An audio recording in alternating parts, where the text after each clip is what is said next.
Colegas, ¿cómo están? Muy buenas tardes. Espero que estén todos muy bien. ¿Me escuchan? Si me escuchan, por favor, yo les voy a pedir que me escriban en el chat si me escuchan bien, ¿sí? Si se oye todo bien. Tayuri, buenas tardes. Menalian Aliancho. Ah, Yancho y Emiliano, ¿qué tal? Ahí estamos, doctor. Muy bien. ¿Cómo están? Ahí, Imelda, ¿cómo estás? Muy buenas tardes.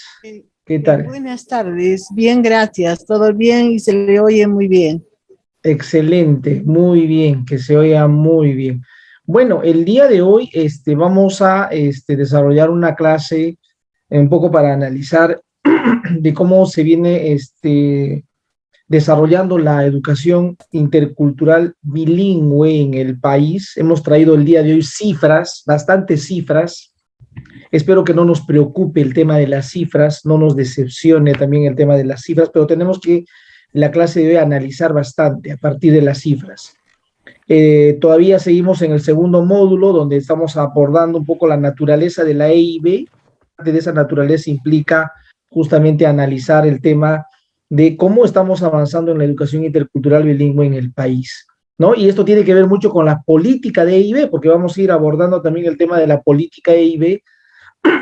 Vamos a tener que aportar desde aquí, desde esta cantera de la especialización, con la nueva política de EIB, porque hay una política de educación intercultural bilingüe que ya concluía el 2021 y ahora se va a plantear una política al 2030. Entonces necesitamos aportar. ¿Y quiénes son las personas que van a aportar? Ustedes. Ustedes son parte, digamos, del equipo que va a aportar para poder desarrollar estas actividades. Muy bien, el día de hoy vamos a tener dos presentaciones. Por un lado, me parece que está ahí Julia Mendoza. ¿Estás ahí, Julia Mendoza? Julia, me parece que no ha llegado todavía Julia, pero sí está Sonia, ¿ok? A ver, disculpen un momento. A ver, ahí no está Julia, muy bien. Pero a ver, mientras va llegando Julia, vamos a ir comentando algunas cosas de la anterior sesión. A ver, de la anterior sesión. A ver, como ya es usual, ¿no? En nuestra práctica de las clases de estos fines de semana, siempre les pregunto, ¿qué desarrollamos la anterior sesión? A ver, ¿quién me puede comentar las actividades que desarrollamos la anterior sesión? ¿Sí? Los que deseen escribir en el chat lo hacen. A ver, ¿Okay? profe. A ver, Emiliano, ¿tú qué? Coméntanos, ¿qué hicimos la anterior clase, Emiliano? Colegas, ante buenas tardes. Con las disculpas del caso, colegas, más que todo el profesor Irbe. Y estamos ya con la viña del Señor, estamos de alguna manera, estamos sanos, no hay ya casi con las enfermedades con las que nos agobian a todo el mundo. En la sesión anterior, conforme que he revisado los documentos, habíamos dado, por lo que nos ha hecho conocer el profesor Irbe, la escuela que queremos. Dentro de la escuela que queremos, hay más que todo anteriormente, usted hemos hablado un poco, has hecho ver en los videos, pero yo voy a basarme en la escuela que queremos. Para que haya una escuela que queremos, por lo menos tendría que tener una propuesta pedagógica de educación intercultural bilingüe o educación intercultural para todos. Entonces, también uno de los componentes de escuela que queremos podría tenerla también, por lo menos el uso le pertenece a los materiales educativos en cuanto a la educación intercultural bilingüe. Y asimismo también podríamos docentes interculturales, o sea, tenemos que tener un docentes que por lo menos que dominemos nuestro L1, lenguas originarias, Asianinca o Sipibo, Conibo, de repente acá en la Sierra Andina, por lo menos el quechua o aymara. Asimismo también teníamos una gestión autónoma o intercultural de una escuela. También tenemos que una convivencia intercultural favorable, siempre, ¿no? Con el diálogo de nuestros saberes, diálogo de nuestros saberes. Y asimismo, una estrecha relación en la comunidad educativa, padres, familia, la comunidad, más que todo las autoridades o los yachaj, ¿no? O los apos o los auques, siempre que hay una comunidad siempre existen los sabios. Entonces, asimismo, también ha habido también algunas acciones que tenemos que tener docentes formados en educación intercultural bilingüe. Más que todo, eso es un poquito de los como pilares de una educación que queremos, de ser docentes bilingües formados en educación intercultural bilingüe. Eso podría aportar, profesor Irving. Muchas gracias. Muy bien, Emiliano, muchas gracias. ¿Algo más? ¿Alguien quiere agregar lo que hemos ido trabajando en la anterior sesión? Claro, hemos abordado, como muy bien lo has explicado, Emiliano, todo el tema de la escuela EIB que queremos en la anterior sesión, resaltando algunos temas, y luego hemos visto un caso también, ¿no? Para analizar el caso de una institución educativa EIB. A ver, miren, la anterior sesión hemos visto un video de la escuela EIB que queremos, tanto en ámbito andino, como también en ámbito amazónico, y luego hemos identificado cuáles son los componentes que debe de tener una escuela EIB, porque si no tiene estos componentes, no es EIB, pues. No es EIB, será otra cosa, pero no es EIB. Es decir, una escuela EIB, como muy bien lo has dicho tú, Emiliano, si no está trabajando en el marco de un currículum o de una propuesta pedagógica de EIB, entonces no es EIB.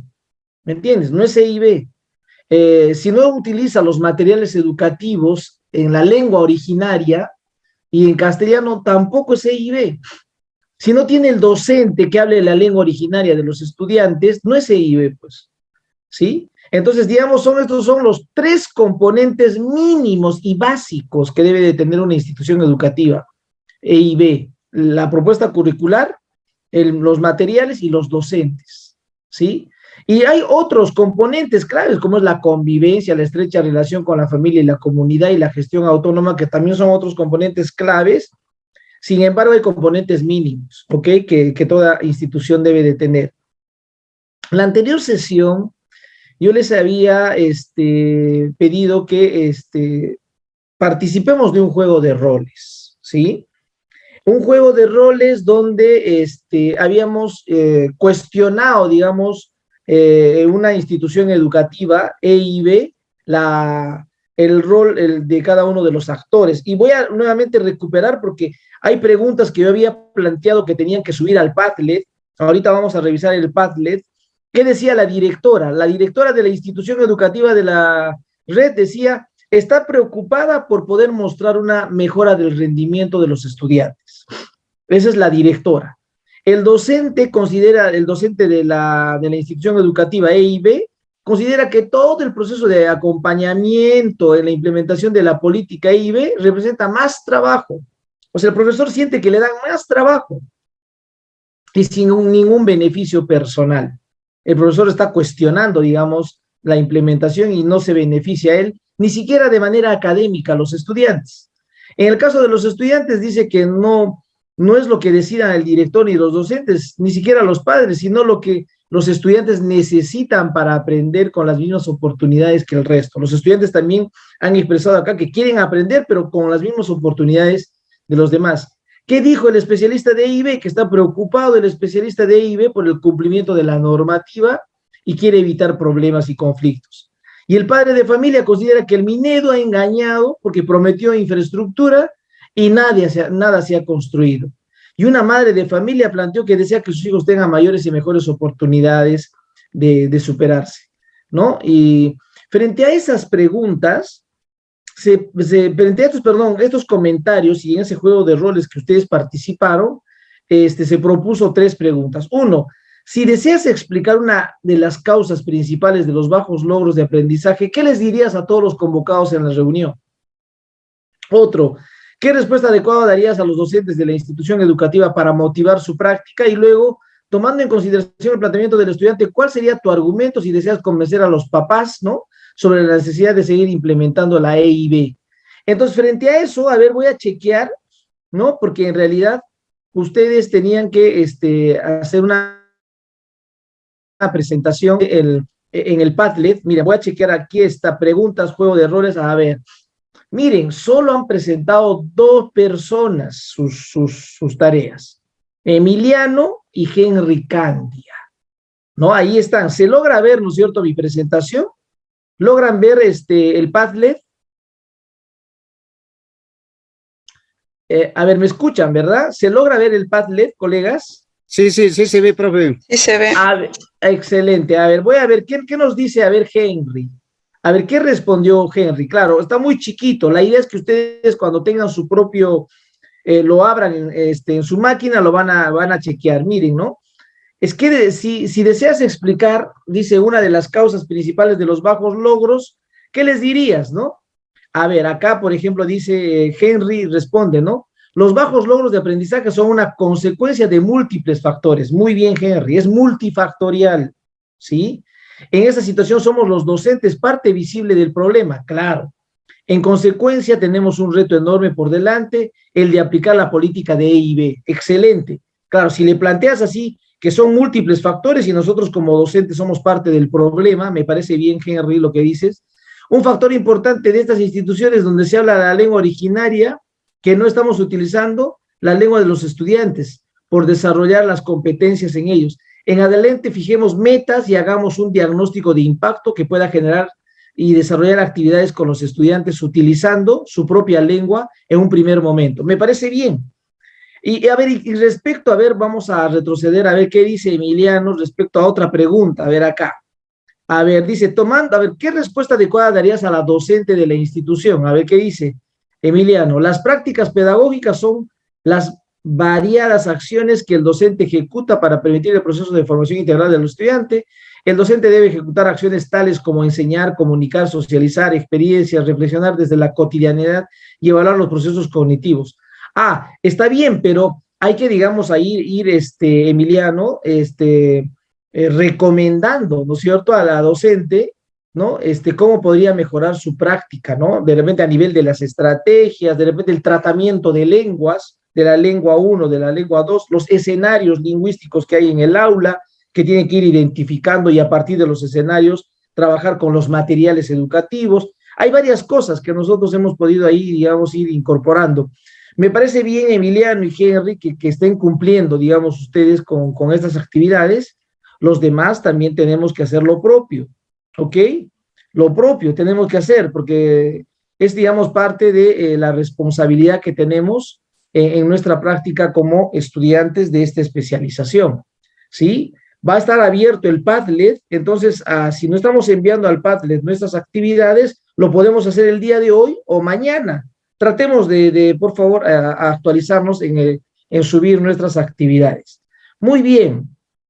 A ver, el día de hoy tenemos unas exposiciones, ahí está Sonia Suma, pero también está Julia Mendoza, ¿no? Ahí ellas van a exponer sobre unos temas relacionados a la diversidad cultural, ambas. Julia creo que no llegó. Estás Alfredo ahí, Alfredo Capchita, ¿estás, no es cierto, Alfredo? Entonces, como tú has leído, Alfredo, comentas, ¿no? Pero me parece que ya ingresó Julia. Julia está ahí y va a exponer. Entonces, Sonia, me llegaste a enviar la presentación. Envíenme, por favor, la presentación al WhatsApp para que yo lo pueda socializar.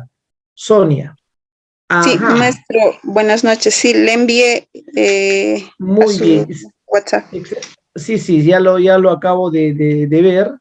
Ya, voy a descargarlo. Muy bien, y lo voy a proyectar, porque tú inicias con esta exposición, Sonia, ¿verdad? Sí, maestro. A ver, muy bien. Entonces, en este momento, a ver, ya está. Igual tú, Julia. Buenas noches. Profe, hola, Julia. Favor, ¿cómo lo puedo subirlo?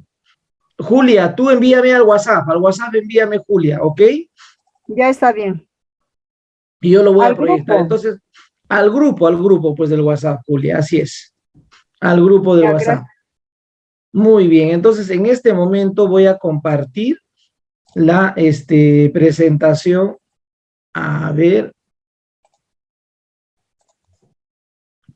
vamos con la exposición Sonia Suma. A ver, vamos con la exposición Sonia. Tú misma tienes el tiempo para explicarnos sobre el tema. Maestro Erwin, buenas noches. Colegas, maestros, buenas noches. Mi nombre es Sonia Suma Quispe. Voy a empezar con la exposición del capítulo 7 en relación a la diversidad cultural. Esta No, tranquila diversidad usted. Tranquila, usted está trabajando. A ver, disculpa, estás Javier con tu micro prendido, ¿lo podemos apagar, por favor, Javier? Gracias, Javier. Vamos, Sonia. Ya, como título, diversidad cultural, una dimensión fundamental, dice que es una dimensión fundamental en el desarrollo sostenible. Siguiente. A ver, un momentito. Ahora sí, vamos. Ya. El desarrollo es entendido como un proceso lineal basado únicamente en la economía conforme al modelo occidental. Ha tendido a distorsionar las sociedades que intentan seguir otros caminos y profesan valores. O sea, se entiende el desarrollo se está direccionando en lo que es netamente a la economía, ¿no? En cuanto al modelo occidental.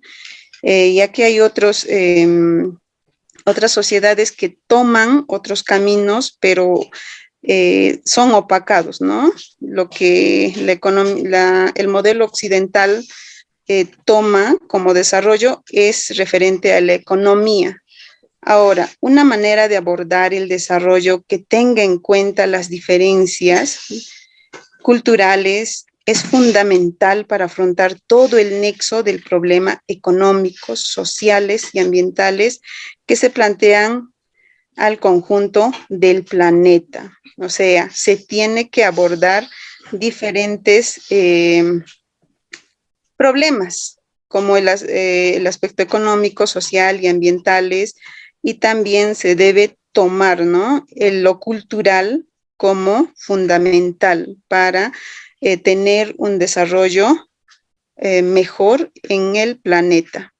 Siguiente, maestro. A ver, muy bien.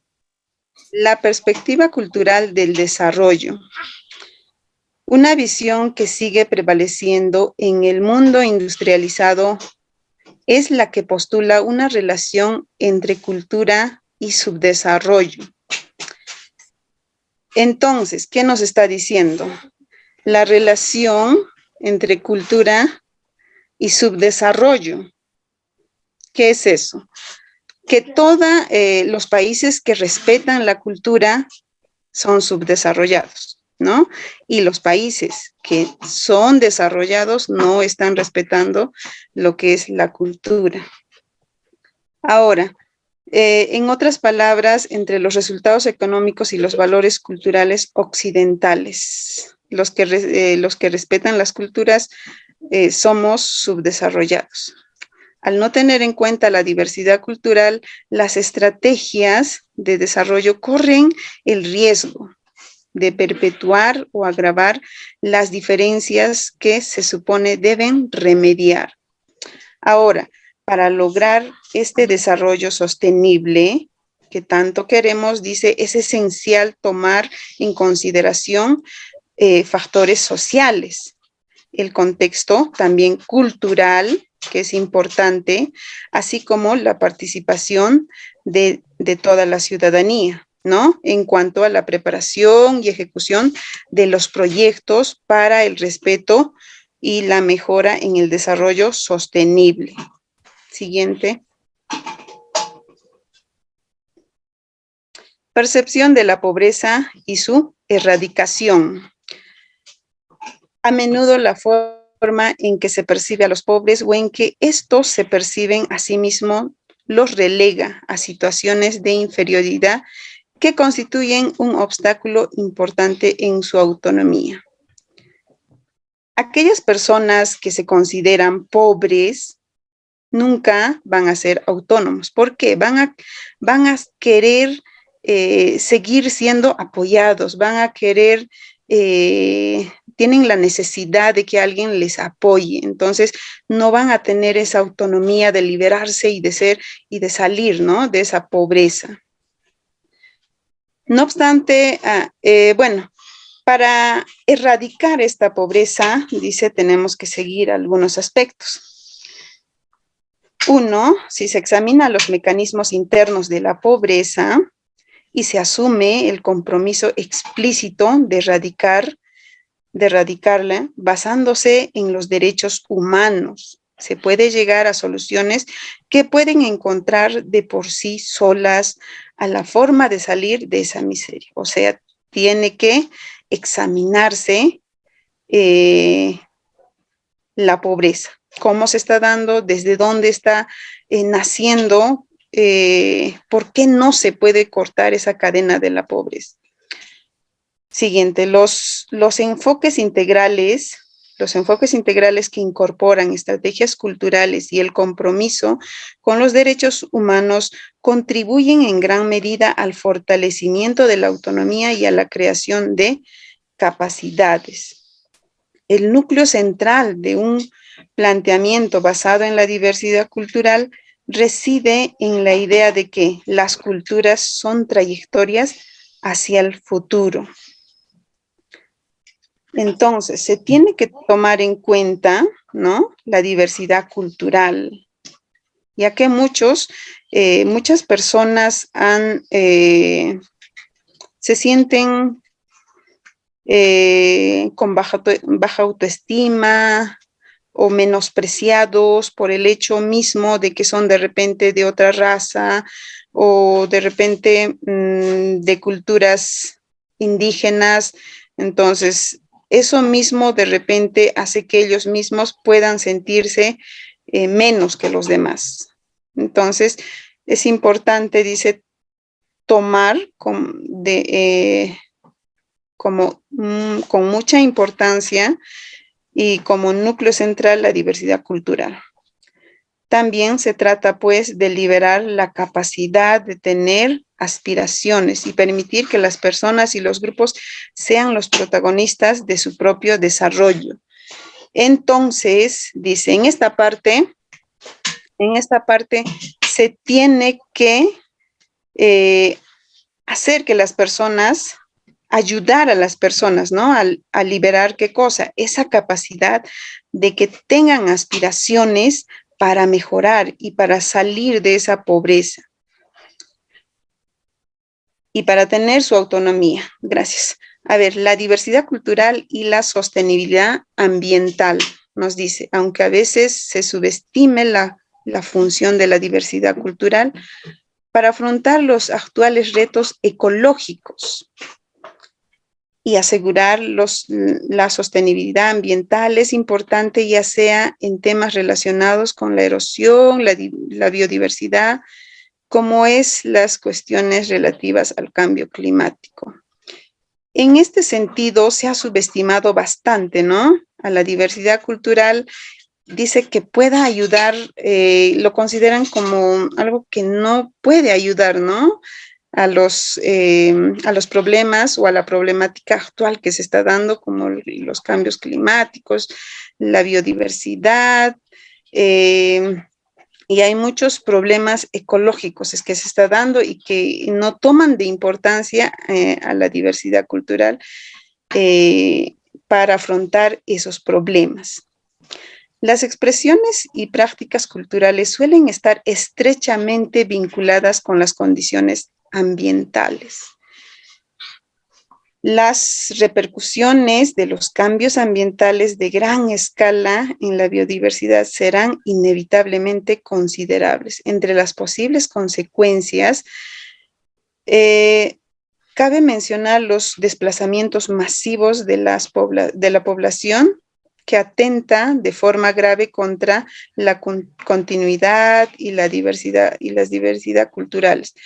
Sus efectos en la transmisión cultural serán particularmente intensos en las zonas rurales y entre grupos minoritarios, cuya vida depende de un territorio determinado y que ya son víctimas de fuertes presiones.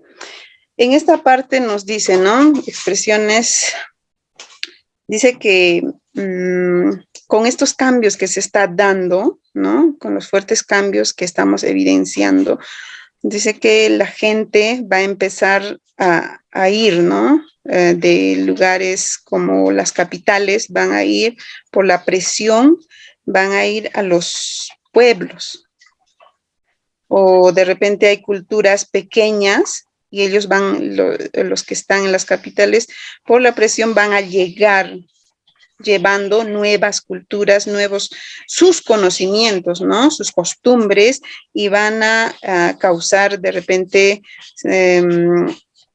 problemas culturales ahí, ¿no?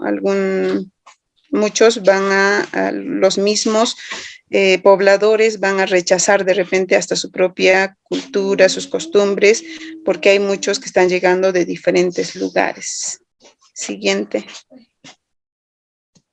Entonces, por lo tanto, es apremiante concebir y promover nuevas formas de reflexión sobre el desarrollo. Tenemos que reflexionar sobre este desarrollo, así como nuevos indicadores y nuevas metodologías que se centren en definir a quién beneficia y a quién excluye, y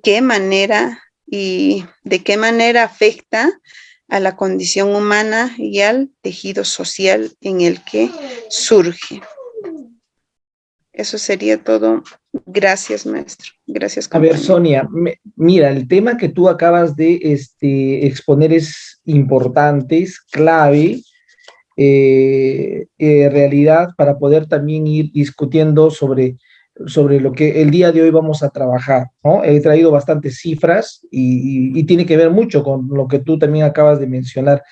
Hay una pregunta que quiero plantearte ahí, que Sonia, claro, para que lo respondas después. Tiene que ver con que la escuela actualmente, ¿tú crees que es un reproductor, ¿no es cierto?, de esta forma de desarrollo basado solo en la economía? Nuevamente, Sonia, ¿tú crees que la escuela, o sea, en realidad la escuela está sirviendo actualmente como un instrumento, ¿no es cierto?, para seguir reproduciendo esta forma de desarrollo, entre comillas, pero desde una perspectiva de la economía? Y yo te voy a pedir que eso lo respondas después. Tú que has leído todo esto, me gustaría conocer tu percepción, ¿no? Si realmente la escuela está contribuyendo a esto, o en realidad no estamos nosotros desde la escuela contrarrestando esta situación, ¿no?, desde esa mirada occidental. A ver, eso, pero para que tú lo puedas responder después de los comentarios que seguramente vamos a tener de esta parte de la exposición. A ver, voy a invitar en este momento a Richard Albert. ¿Estás ahí, Richard? Sí, buenas noches. Hola, Richard, ¿cómo estás? ¿Qué opinas, hermano, sobre esta exposición de Sonia, sobre el contenido que se ha ido planteando? A ver, danos tu posición, ¿qué nos puedes tú decir? Ante todo, muy buenas noches, profesor, colegas, compañeros todos. Espero que sea un día muy favorable y bonito para todos ustedes. A ver, en relación al tema, ¿no? La diversidad cultural, una dimensión funcional del desarrollo sostenible. Bueno, a lo que le he escuchado el comentario a la colega Sonia Susana, es que no partamos del aspecto de la cultura, ¿no?, que es un conjunto de conocimientos, ideas y tradiciones y costumbres, ¿no?, que caracterizan a una sociedad. Ese es el aspecto formal. Entonces, yo más que todo lo veo a través del sistema de gobierno, ¿no?, tanto en lo que puede ser económico, social, cultural, las perspectivas que tengan de desarrollo a través de este mundo, ¿no?, globalizado, y este siglo XXI, ¿no?, en relación a las potencias que puedan estar emergiendo cada vez más, y también partiendo de la percepción de la pobreza, ¿no?, la situación, el origen, el sistema, la política planteada a través de los derechos humanos, donde se asumen compromisos, ¿no?, a través de enfoques integrales que incorporan estrategias de desarrollo. Y en relación, ¿no?, al aspecto cultural y también, ¿no?, parte de la sostenibilidad del ambiente, ¿no?, el cambio climático, la diversidad cultural, qué retos ecológicos. Actualmente estamos con las noticias, estamos viendo que hay congresos en los cuales los diversos gobiernos o estados están participando de esta problemática que es el cambio climático a través de la COP, creo, algo así, y están en la participación, pues, ¿no?, y los diferentes estados, ¿no? Pues también sus determinaciones por contrarrestar estas situaciones ambientales, ¿no? También los desplazamientos, pues, no masivos que comúnmente dice, ¿no? En un párrafo que estaba leyendo los estos, a través de la inmigración, más que todo en las poblaciones, en la sociedad común, que cómo va a ser más adelante esta situación, ya que actualmente vemos la tasa de natalidad se acrecenta cada día más, son más los niveles grandes en relación a la tasa de mortalidad.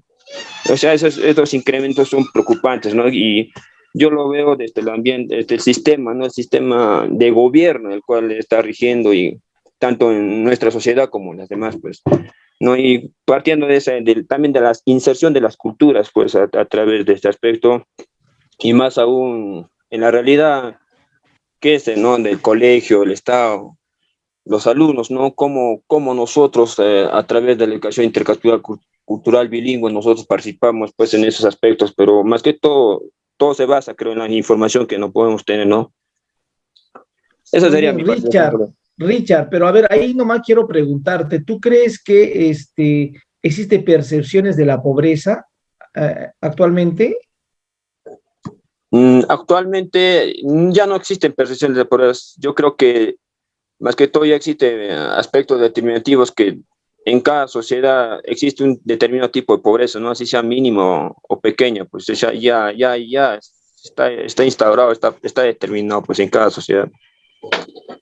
Claro, claro, porque la pobreza, claro, desde una perspectiva de la economía, no, es tener carencia de algunos elementos, ¿no? Que te permiten, digamos, convivir, ¿no?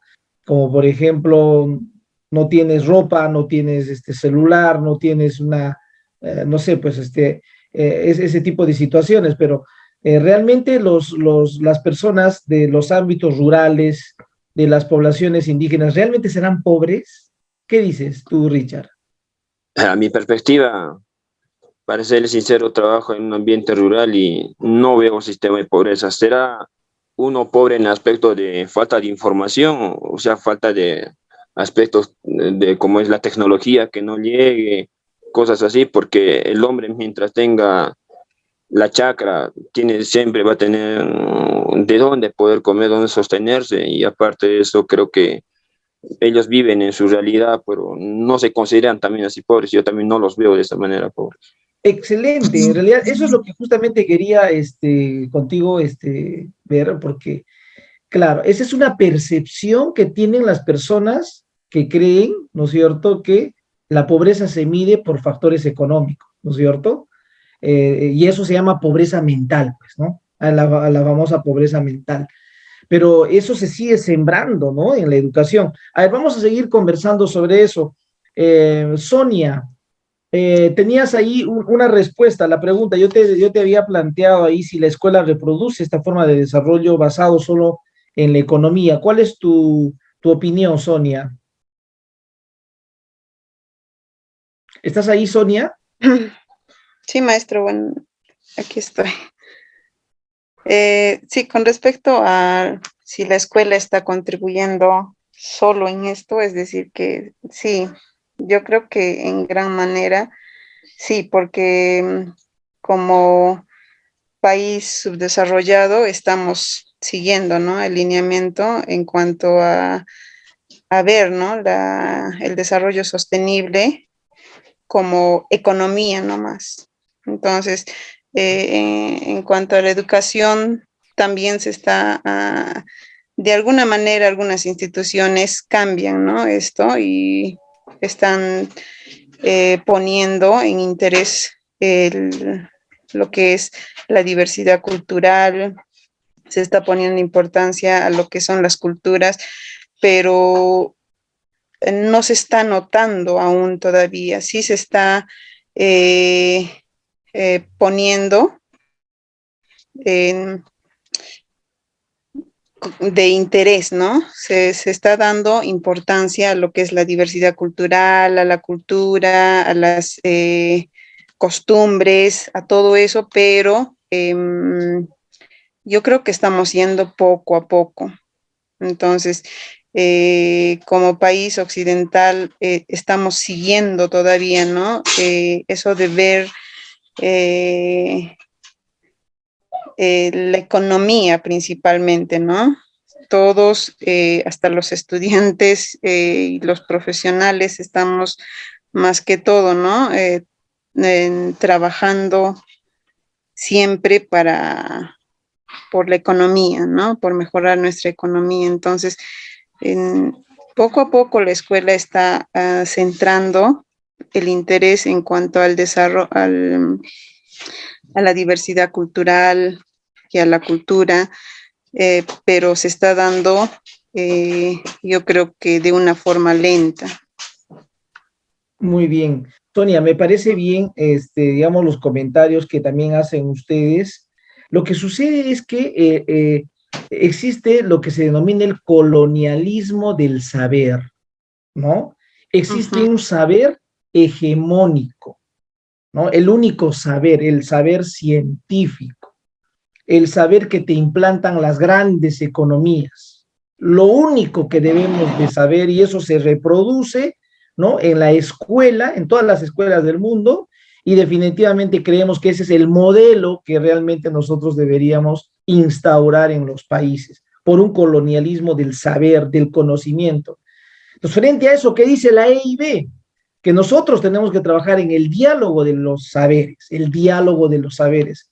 También mirar los saberes ancestrales, locales. Hay saberes locales, ancestrales que podemos potenciar y establecer ahí, ¿no es cierto? Ese intercambio. No solamente el saber científico, ese saber que, digamos, durante muchos años ha sido muy hegemónico, sino también la escuela debe recuperar los saberes ancestrales y debemos de trabajar desde la EIB, desde ese diálogo de saberes. Eso va a ser fundamental, digamos, como una estrategia todavía pedagógica aún en la educación es una estrategia metodológica trabajar el diálogo de saberes. No es tan sencillo trabajar el tema del diálogo de saberes, tiene también sus limitaciones, pero eso es, digamos, la apuesta desde la EIB, ¿no? De manera progresiva para ir contrarrestando estas percepciones acerca de la pobreza que existe, pues, en el mundo. A ver, pero todavía vamos a abrir a otros comentarios. Vamos a escuchar la exposición de Julia. Julia, ¿estás ahí? Me parece que tú me has enviado un Word. ¿Así es, Julia? Sí, buenas noches, Hola, profesor. Julia. Tú me Sí, enviaste un profe, Word, sí va a ¿verdad? disculpar por la demora porque he enviado a otro y peor lo he perdido, Mina. Ya, a ver, pero dime, ¿quieres que comparte ese Word? ¿Sí? Sí, en así nomás lo he hecho, profe. Ya, a ver, un momentito, no te preocupes, ya voy a compartir de todas maneras. A ver, esto es importante, es que, a ver, disculpen, a ver, un momento. A ver, un momento, a ver.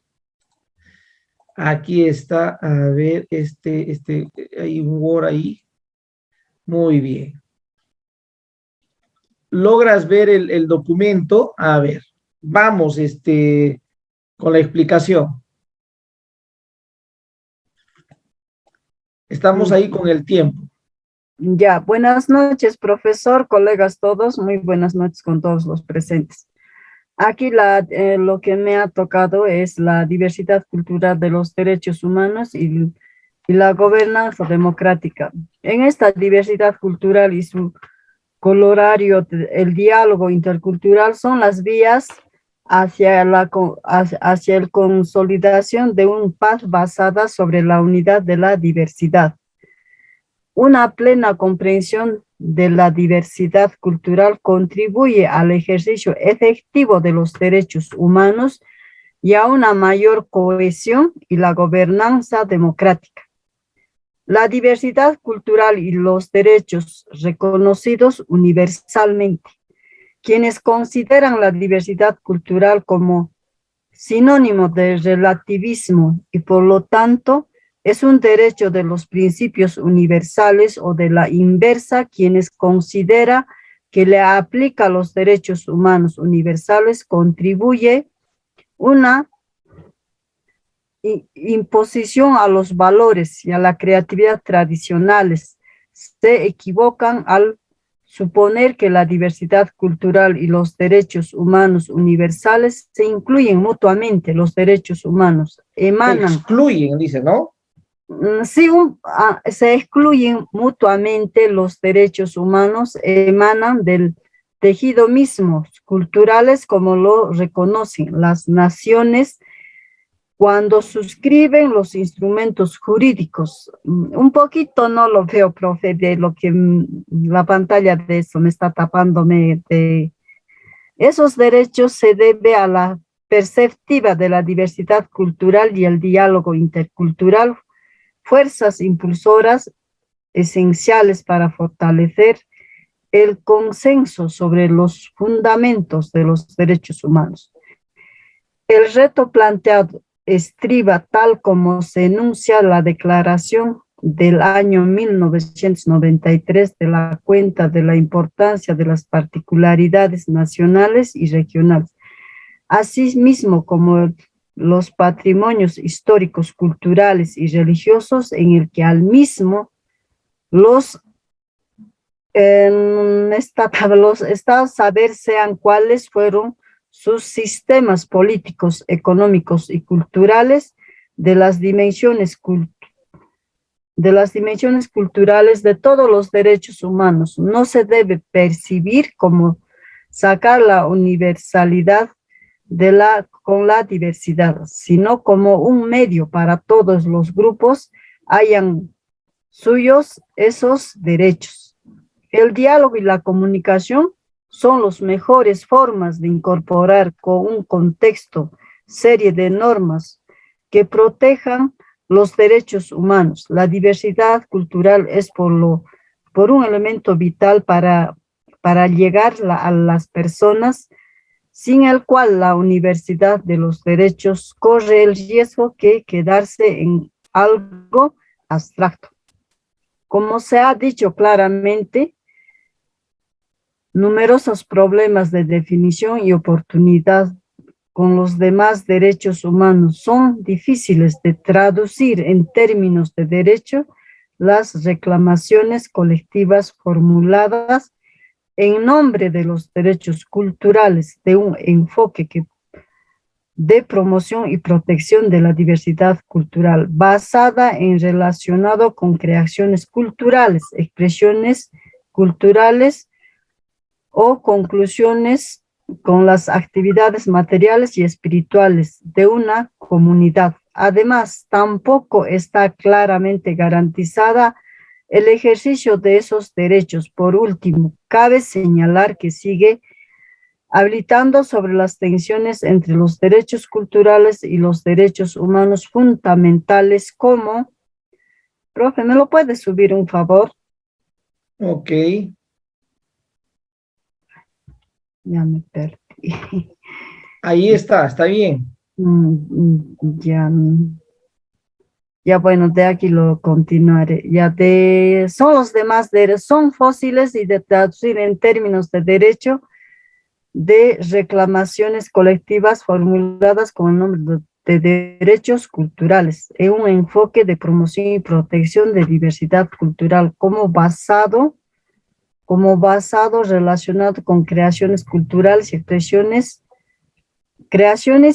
culturales, o incluso con como las actividades materiales y espirituales de una comunidad. Además, tampoco está clara garantizar el ejercicio de esos derechos. Por último, cabe señalar que sigue abierto sobre las tensiones entre los derechos culturales y los demás humanos fundamentales del derecho, y a recibir un tratamiento igual de derecho a no ser discriminado. La diversidad cultural, un parámetro de cohesión social. Esa diversidad cultural plantea hoy un gran desafío debido a la composición en la mayoría de los países. En un informe de PNUD sobre el desarrollo de población nacional de las unidades de desarrollo, debe ser, ¿no? y de un poquito me está tapándome, profesoras, van a disculpar porque no lo veo con la, ya, de la libertad cultural en el mundo de los diversos de hoy. Se recalca la necesidad de ampliar, que reconozcan la diferencia, defiendan la diversidad y promueven las libertades. Todo esto solo es posible en la medida que seamos conscientes de todos conflictos en las sociedades multiculturales por el reconocimiento de la diversidad. La demostración es cuando se intenta reforzar el tejido nacional, negando las producciones, reacciones culturales violentas y que la única vía eficaz para vivir con es abordarlas. ¿Me lo puedo subir, profe? Un favor. Ajá, a ver. Ya, el reto de la diversidad cultural para la gobernanza democrática. La gobernanza engloba en conjunto el proceso de la adopción de las decisiones que intervienen en ellos dentro de las estructuras formales y no formales, en un político dado de reconocimiento de la interdependencia de todos esos procesos y de manifiesto el vínculo existente entre la gobernanza y el interés que se otorga a los elementos que sustenta la cohesión social, la construcción y la sociedad, requiere formular y aplicar políticas que garantice el fortalecimiento de la participación política de todos los grupos y personas, los mecanismos distribuidos como la democracia consensual que debe complementarse con políticas. Conclusión. La necesidad de invertir en la diversidad cultural y el diálogo intercultural es en la integración de la diversidad cultural en una amplia gama política pública que puedan parecer bastante alejadas de las políticas culturales en sentido de contribuir que la comunidad internacional aborda con una nueva perspectiva, fundamental importancia, a saber el desarrollo y la edificación y la paz de los conflictos, pilares de todo el desarrollo verdaderamente sostenible y económicamente ambiental, en la unidad, en la diversidad, es decir, en la humanidad común de nuestras diferencias, lejos de restringir los derechos humanos proclamados con una diversidad cultural, representada la garantía más fiable de su ejercicio efectivo y a cohesión social y ofrece fuentes de la inspiración para renovar las formas democráticas. No obstante, esto implica necesariamente que afines muestra diversas culturas y el diálogo intercultural, solamente así podemos una serie de ideas preconcebidas de la integración de la diversidad cultural en una amplia gama en la política y la pública inclusión, Julia, aquellas que puede. Sí, dime, esa parte ya lo leíste. A ver, yo quería preguntarte ahí, Julia, ya desde tu, digamos, desde tu experiencia, Julia, ¿tú eres profesora de qué nivel, Julia? de secundaria, profe. ¿De qué área? De área de matemáticas. Ah, tú eres matemática, muy bien. Sí. A ver, de acuerdo a la lectura, Julia, ¿tú qué entiendes por diálogo intercultural? A ver, ¿qué se te viene a la mente el tema de diálogo intercultural? Bueno, es la conversación quizás, ¿no? Con diferentes. Y, o sea, por ejemplo, en cuanto a los estudiantes, a veces no tienen diferentes interpretaciones en sus aprendizajes, ¿no? Me podría ser, por ejemplo, o de diferentes, también de diferentes regiones, por eso es la interculturalidad. Claro, Julia, o sea, O diferentes idiomas, ¿no? Puede ser también diferentes costumbres. Dime, a ver, Julia, nosotros, por ejemplo, cuando queremos trabajar en lo que llamamos el diálogo de saberes, tú, por ejemplo, alguna vez has explicado, no solamente en familia, de repente a nivel de la casa, la importancia de la medicina tradicional. ¿Tú tomas pastillas, o también tomas algunas hierbas? ¿O tú ambas, digamos, utilizas para, digamos, curarte, no sé, pues de una, digamos, tos? ¿Qué dices tú ahí? Ya, bueno, profesor, simplemente el diálogo sería, bueno, de las diferentes que usted menciona, es a base de hierbas. Ah, tú tomas, no tomas pastillas tú. No, generalmente sí, realmente no, yo no puedo consumir muchas pastillas porque como tengo un poco de gastritis y lo recomendable para mí es simplemente más hierbas es lo que consumo. Ah, pero me parece bien. Mira, lo que tú acabas de decir, Julia, es importante y tiene que ver con el diálogo de dos tipos de conocimientos, ¿sí? Por un lado, el conocimiento científico, miren, el conocimiento científico que tiene que ver con la cultura también, una cultura global, digamos, científica. Nos dicen que para, digamos, curarnos podemos consumir una determinada pastilla, ¿verdad? Entonces, pero también desde el conocimiento ancestral, porque tú tienes un conocimiento ahí que lo has heredado seguramente de tus padres, ¿no es cierto? A ti te han enseñado que tomar una determinada hierba te va a proteger mejor que la pastilla, ¿verdad? Entonces, Así sí. Julia, eso es el diálogo de saber. Hay un diálogo ahí también entre dos tipos de saberes, de conocimientos, y eso se tiene que trabajar en la escuela. ¿Está bien? Se tiene que trabajar eso. A ver, pero ¿cuál es tu comentario, Alfredo? A ver, me gustaría escuchar tu comentario, Alfredo, respecto a este capítulo 8 que nos habla de la diversidad cultural, derechos humanos y gobernanza democrática. Muy bien, profesor, muy buenas noches, estimados ¿Qué tal? colegas, con cada uno de ustedes. Enseguida es para poderme dirigir referente a la exposición del tema 8, o del capítulo 8, referente al tema diversidad cultural, derechos humanos y gobernanza democrática. Muy bien, tenemos 4 temas. Primero, vamos a entender lo que es la diversidad cultural como eje fundamental que es sobre la E y B. Muy bien sabemos que en el Perú y en los países de Sudamérica, de América del Sur, o de los países, contamos con una gran diversidad de lenguas originarias de los pueblos. Entonces, de acuerdo a ese punto, tenemos que hablar sobre los derechos humanos. Cada pueblo, cada lengua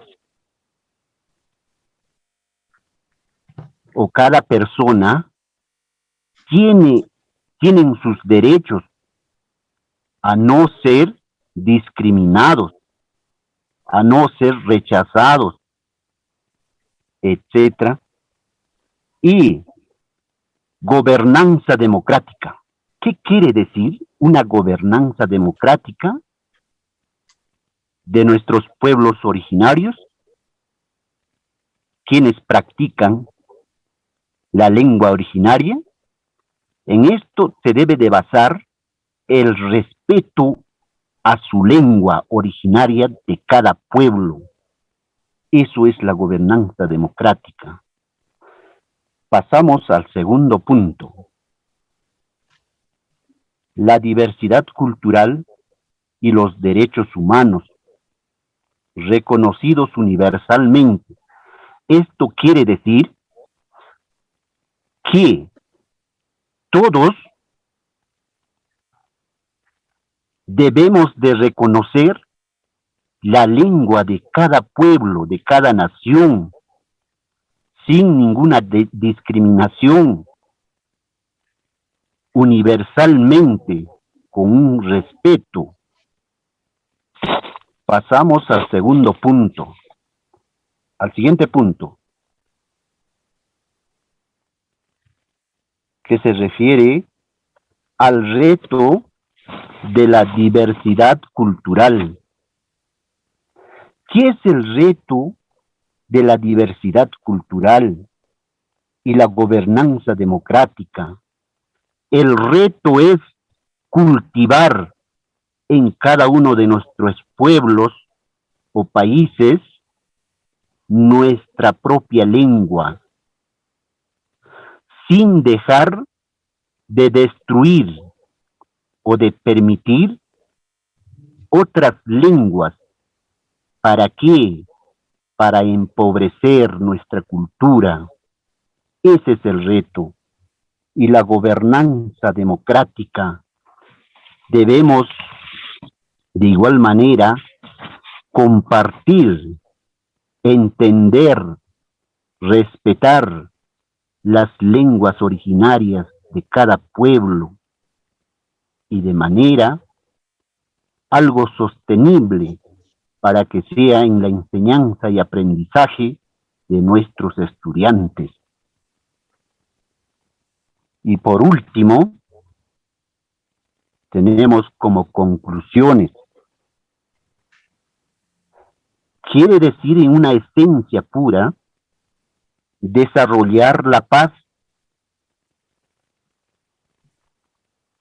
sobre todo los conflictos de los pueblos.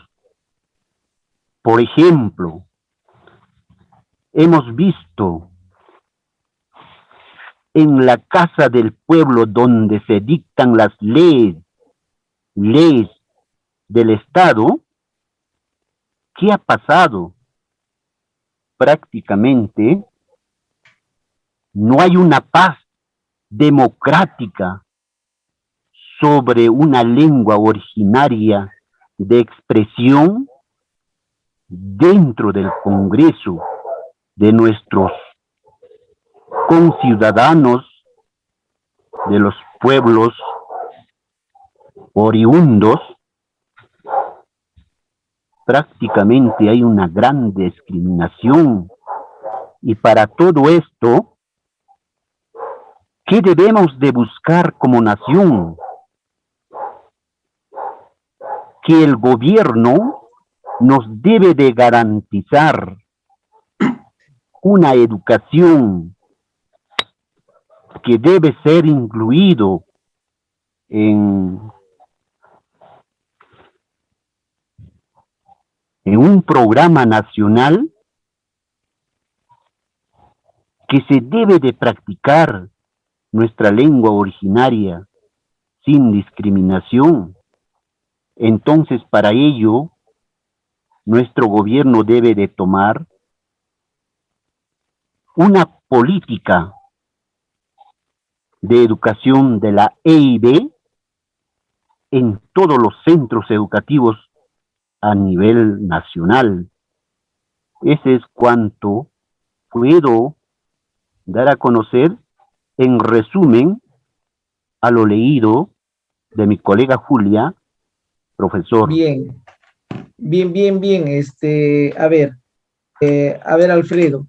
Miren, me parece bien, digamos, Alfredo, que se mire también el rol del Estado, del gobierno, ¿no? Del Estado, pero por otro lado también es importante ir reflexionando sobre nuestro rol, ¿no? Como docentes, ¿no? Nuestro rol como profesores que aportamos también, digamos, al tema educativo, ¿no? Entonces, parte de nuestro rol es, uno, fortalecer primero nuestras competencias. Según el marco del buen desempeño docente, tenemos que fortalecer algunas competencias nuestras, y me parece bien que tenemos que ser autocríticos ahí, ¿no es cierto? Eso es, digamos, clave.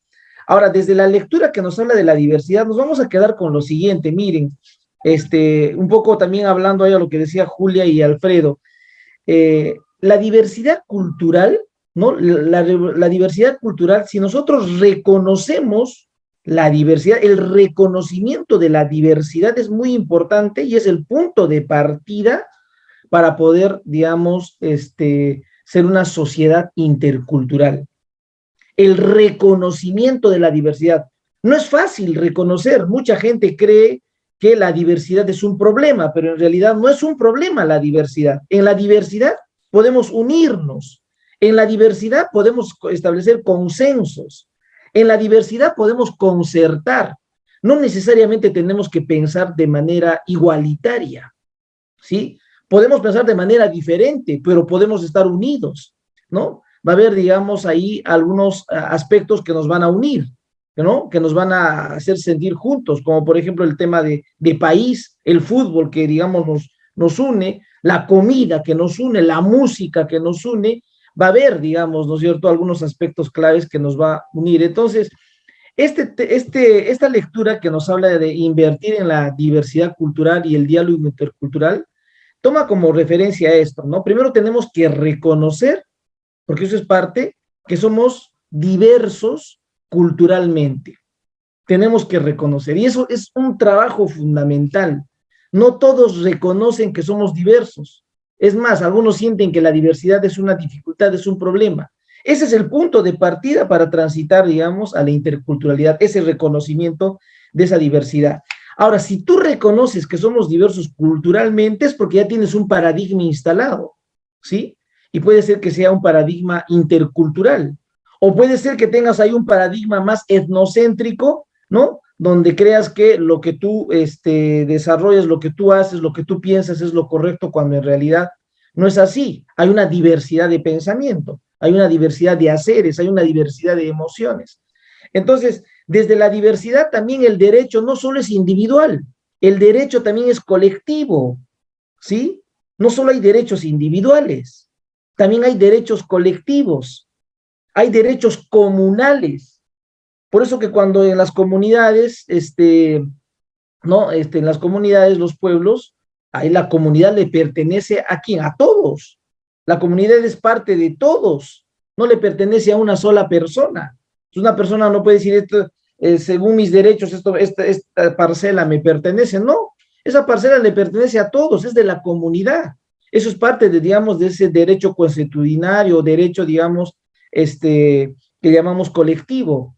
Entonces, eso es también parte de la diversidad, que también nosotros tenemos que ir reconociendo, que no hay solo diversidades individuales, sino también hay diversidades colectivas. Y todo eso tenemos que ir volcando, digamos, en el trabajo desde la escuela, ¿no? Por eso tenemos que ir invirtiendo en la diversidad cultural. Y el diálogo intercultural también, que nos han ido explicando durante las exposiciones algunos de los compañeros. A ver, antes de cerrar, digamos, con esta lectura, me gustaría escuchar algunos comentarios, ¿ya? De los demás compañeros. A ver, ¿quiénes desean comentar sobre este punto, ¿no? Para ir cerrando el tema de la lectura, de invertir en la diversidad. Javier, ¿tú quieres decir algo? A ver, no te escuchamos. ¿De repente has habilitado el micro, Javier, o no? No se te escucha, Javier. ¿Sí? ¿Alguien desea, digamos, ahí participar, complementar todo lo que hemos ido trabajando también? A ver, Javier, ahí hay un problema. No te escuchamos. De repente es un tema con el audio, ¿sí? De tu máquina. Y hasta ahora sí salió, pero te fui. A ver, solamente para ir preguntando a los demás. A ver. Hola, hola.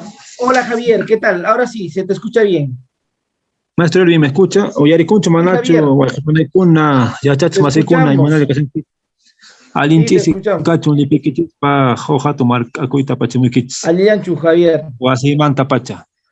Muy bien, respecto, quería comentar, opinar, maestro Elvin, colegas, sobre el tema de la gobernanza, ¿no? Yo creo que el tema de la gobernanza, o no sé, gobernabilidad,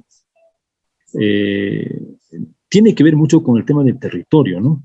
Y el territorio es un aspecto muy importante en el diálogo intercultural, ¿no? Porque el territorio es un componente, en mi opinión, de la diversidad cultural. Cuando las comunidades indígenas o comunidades originarias, como usted ha mencionado, tienen un derecho consuetudinario avalado por la Constitución, eso implica que tienen una afinidad, un vínculo, no solamente territorial, sino un vínculo cultural, de cosmovisión, con la tierra, con la madre tierra, con la Pachamama. Entonces, ahí no hay una relación solamente concreta entre el sujeto, el ser humano, y la tierra o el entorno o el territorio, sino también hay una relación, digamos, abstracta, subjetiva, una relación de cosmovisión, inclusive una relación confesional, teológica, ¿no? Porque nosotros consideramos al territorio o parte del territorio en nuestros apus, en nuestros auquis, en nuestros apus mayores, ¿no? En nuestros maichas. Entonces, esa relación es lo que, digamos, en el mundo occidental y en el eurocentrismo no se valora como tal, ¿no? Consideran simplemente el territorio como una cuestión concreta que tiene que ser explotada a mansalva para lograr lucro en el marco de este enfoque capitalista, ¿no? Mientras más exploto el territorio, más dividendos, más ingresos, más capital, más acumulación de riqueza, y esa lógica que implementa el mundo europeo se ha universalizado, se ha globalizado y estamos en esa carrera. Concretamente estamos en una carrera de destrucción del territorio a mansalva del territorio de los pueblos indígenas, de los pueblos originarios, que muchas veces las constituciones, los estados capitalistas violan, avasallan, ¿no? Es el caso de la COF, por ejemplo, que se ha llevado últimamente, maestros, cuando se plantean soluciones en base a la naturaleza, entre comillas, que plantean de que los estados sean garantes de la conservación del territorio, inclusive cuando las comunidades ya son dueñas de ese territorio históricamente, tradicionalmente, pero el estado, que es lo que está implementando algunos estados capitalistas, ¿no? Con intereses netamente de lucro, es expropiar esos territorios a las comunidades indígenas, arrinconarlas, generar, digamos, zonas de conservación indígena exclusivamente para ellos, pero sin reconocer el derecho a su territorio, ¿no? Históricamente. Entonces, acá vemos una forma, por ejemplo, de alterar la gobernabilidad, la gobernanza, porque no puede haber gobernanza si no se garantiza el derecho al territorio de los pueblos originarios, ese derecho que está sustentado en la historia, en el pasado, en la tradición, ¿no? Entonces yo creo que por ahí parte una cierta fractura entre el estado de la modernidad frente a la tradición de la conservación del territorio de los pueblos originarios. Porque no nos olvidemos, colegas, que la interculturalidad implica también territorio, no solamente lengua, no solamente saberes, cosmovisión. La interculturalidad también implica territorio y es un aspecto fundamental porque los pueblos originarios están estrechamente vinculados al entorno. Y nuestro Alincausay tiene mucho que ver en la conservación de ese equilibrio entre los pueblos originarios y el entorno, ¿no? Lo que el mundo actual, lo que el eurocentrismo ha convertido en, digamos, una relación solamente de lucro y de acumulación de riqueza en cuanto se puede explotar más los recursos naturales, entre comillas, del territorio para poder acumular capital y de esa manera considerarse o proclamarse como países en desarrollo, ¿no? Basados solamente en el crecimiento económico, ¿no? Entonces yo creo que con esta fractura que existe, se está alterando, digamos, la gobernabilidad desde el punto de vista de la diversidad, en mi opinión. Por eso Javier, creo que los estados-nación han pasado, ¿no? Porque no hay solamente un estado y una sola nación. Existe un estado, puede ser, pero estamos hablando ya de un estado plurinacional, de la expresión de las naciones, de las comunidades, que tiene que ver ya con la construcción de un estado plurinacional. Javier, entonces, por lo que tú mencionas, por ejemplo, tú no crees mucho en el desarrollo sostenible, ¿no es cierto? En el desarrollo sustentable, digamos, algunos le llaman sostenible o sustentable, ¿no? Porque ese, digamos, es un discurso de los grandes intereses del poder económico para los países que están en vías de desarrollo, para que al final estos intereses, digamos, multinacionales se beneficien, ¿no? ¿Tú no crees en esto, de desarrollo sostenible? Bueno, por el momento ha habido muestras, hay evidencias de que este desarrollo, entre comillas, ansiado desarrollo sostenible no está dando resultados, ¿no? Por eso es que estamos frente a la emergencia del cambio climático. Entonces, si seguimos como estamos, el futuro de la humanidad es incierta. En unos 100 años no sabemos si va a seguir existiendo la humanidad, porque con el avance acelerado de la destrucción del planeta Tierra, no sabemos cuál va a ser el futuro de la humanidad.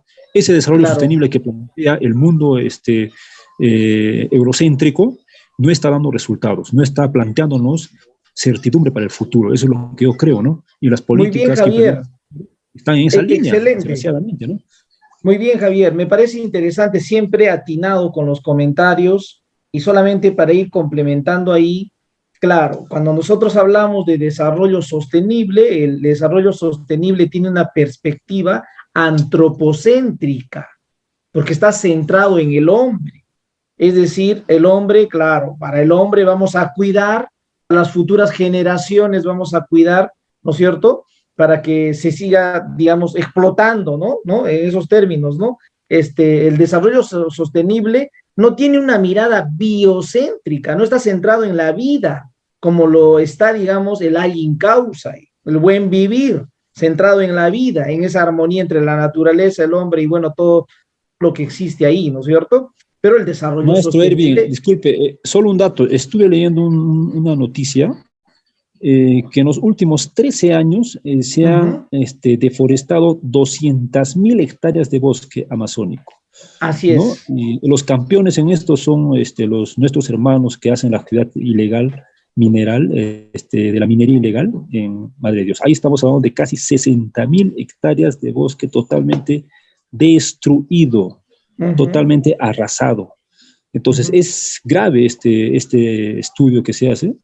Entonces, ahí estamos viendo el principal fracaso del desarrollo sostenible que implementan los estados y que no está garantizándose de ninguna manera sostenibilidad intergeneracional. No hay evidencias de eso, ¿no? Entonces, algo está fallando. ¿Será porque tal vez estamos en un sistema monológico, monobilingüe, monocultural, como usted decía, colonizante? O sea, ¿a dónde estamos llegando, no? O sea, yo veo que acá el futuro es el caos y no el orden. No lo veo tan claro, ¿no? Muy bien, gracias, Javier.